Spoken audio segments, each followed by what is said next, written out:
If you guys are anything like me, when you first started homeschooling, math was probably like the scariest part of it. I think that is probably the most common question that I got asked whenever I would tell people that we were going to homeschool our kids in the very beginning, was, what are you going to do about math? And I think that like people really did freak out about it on our behalf. And I think it's so funny because I am teaching through high school and I myself graduated high school. So I have already learned all of this math stuff. So it was never really that scary for me.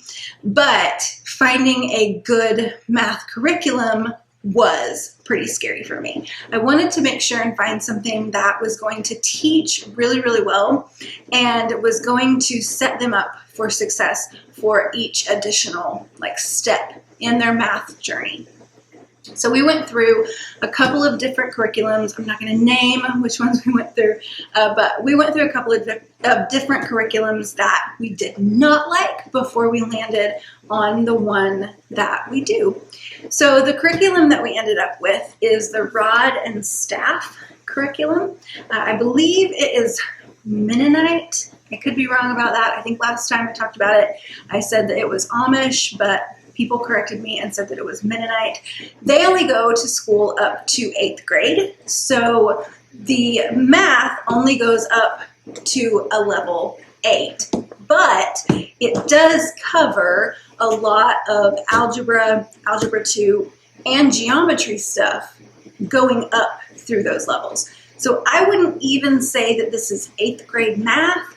I would just say that this is level 8 math. One thing about our homeschool is that we don't really keep track of grades, like grade levels. So when we first start the kids, we start them when they're 5. We just kind of start working on numbers, reading, learning their letters, that sort of thing. And then once I feel like that they know their numbers and can start working in addition, then we start with the kindergarten version, the K, I think it has a K on it, curriculum with the Rod and Staff. I have purchased all of the books for all of my kids. One thing that I really like about them is 3rd through 8th grade level. They are a hardback book. So my kids all of my kids will use the same hardback book, which is really handy. It's great for a homeschool family on a budget as well. This book specifically was $20.99. So I spent $20.99 however many years ago I got this one. And it will go through ultimately 5 kids. So in the end, I am spending a very minimal amount, but I feel like that the product that we're getting is really, really good. So the first 3 levels that they have, kindergarten, 1st, and 2nd, are going to be in like a paperback workbook. Now I already bought this one for Ellie, who will be starting it in probably about a year or so. But this is how this one is set up. So it is a lot of addition and subtraction and learning things like a dozen, learning how to count money, that sort of thing. This one they will write directly into, which I have found for little tiny hands, there's a bigger space in this than there is like on a lined notebook paper. So for me, I really, really like that these, even though we'll have to purchase them with each kid, end up really being worth it to me because it gives them a good sized area to practice writing their numbers on, which is really great. There are a lot of problems, let me find one that has a whole bunch on it. So this page is a really good example of how many problems a kid might have for grade level 1 or level 1, 1st grade, whatever you want to call it, in their math curriculum. So what we normally do, once we are through, I feel like that my kids have really learned the concept of addition, we will have them do the first line. If they get all of them right, then I am pretty confident that we don't need to do any more of that today. So we'll do the first line. If they miss any, that's okay. They just need some more practice at it. So we will do the second line. And if they miss any on that, that's okay. We just need some more practice at it. So we will do the third line. And then we will do that every single day. And by the end of the book, they know it so well that they're almost always just doing that first line.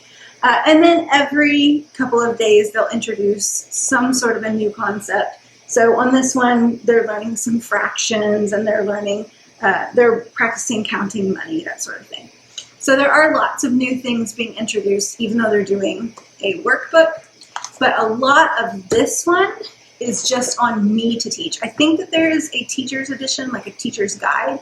I have never purchased them because it's beginning math. I don't feel like I really need it. And so I feel like I can kind of just teach those concepts to them on my own. So that is the first few levels of the Rod and Staff math curriculum. Now, once you get to third grade, things start to grow up a little bit and change a little bit. So my kids will each have a binder that they have a math section in, and they have just loose leaf paper that they've put in there. And every day they're going to open up their math book to whatever lesson it is that they're on. And the beginning part will always introduce whatever new concept that they are learning that day. And I have found that this gives really good detailed instruction. There has not been anything that we have come across yet that I couldn't just, even if I was like, oh, I'm not 100% sure how to do that. I can just read this, and this is going to explain it super, super well. So every day they're going to have some sort of a new concept that they're learning, but once they learn that concept, they have practice area where they're going to actually practice doing it. And then they're going to have a reiteration of things that they have learned in lessons previous. So sometimes it might be something that they have learned 2 weeks ago, a week ago, 2 months ago, but it keeps bringing up over and over. It keeps bringing up concepts that they've already learned and worked on so that they are continuing to practice those concepts. So I really, really like that. It really builds on itself so that any new concept they will be able to grasp a little easier because they have already learned and practiced everything that has come before that just so consistently. I am a big advocate for the Rod and Staff. I like that my kids are actually writing the stuff down on a pencil with a pencil and a piece of paper. We're not looking at a computer screen. I've done stuff on computers. It did not work for my kids. And so really like that this is kind of a more old school approach, I guess. And my kids don't hate it. We're not a huge math nerd family. That's okay. It's not really our thing. But with this, I have found that they are definitely learning the concepts that they're needing to know and able to apply that stuff even in real life situations. And I know that because this year we are actually taking a break from the Rod and Staff math curriculum long enough to do what I am calling family economics. So each one of my kids has a budget planner. I got these for $2.98 at Walmart.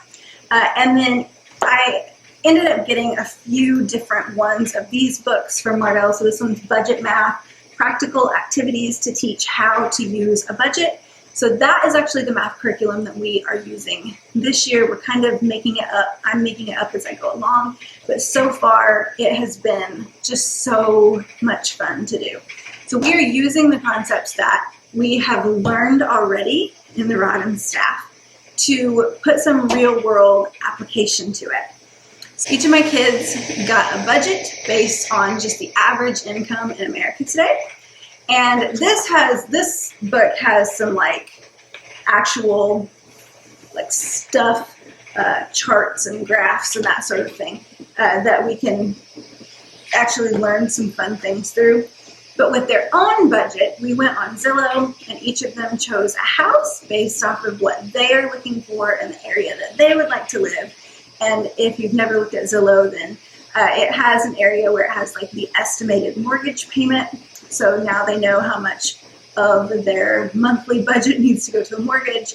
We went on CarMax and did the same thing, found a car. It showed the monthly car payment, put that in their budget. And then we are talking a lot about savings and making sure that we have money set aside for a rainy day, being able to set some financial goals with them. And it has been so much fun watching them take their budget that they're getting and put it toward a lifestyle that they are actually interested in. It's definitely taught a lot about what we have to, give up versus what we get to keep. If we want a lot of streaming services, then maybe we don't get to spend as much money for like a cell phone plan or whatever. There's a lot of give and take in it. And it's just been so much fun watching my 3 older kids really get to go through and figure out what works just for them in their own lives and their own likes and dislikes. So that is our math curriculum. If you guys have any questions about our family economics, let me know. But very specifically, if you have any questions about the broad and staff curriculum, let me know. So that is it. That is our math curriculum. If you guys have any questions, feel free to let me know. Otherwise, I will see you guys next time, and thank you so much for watching.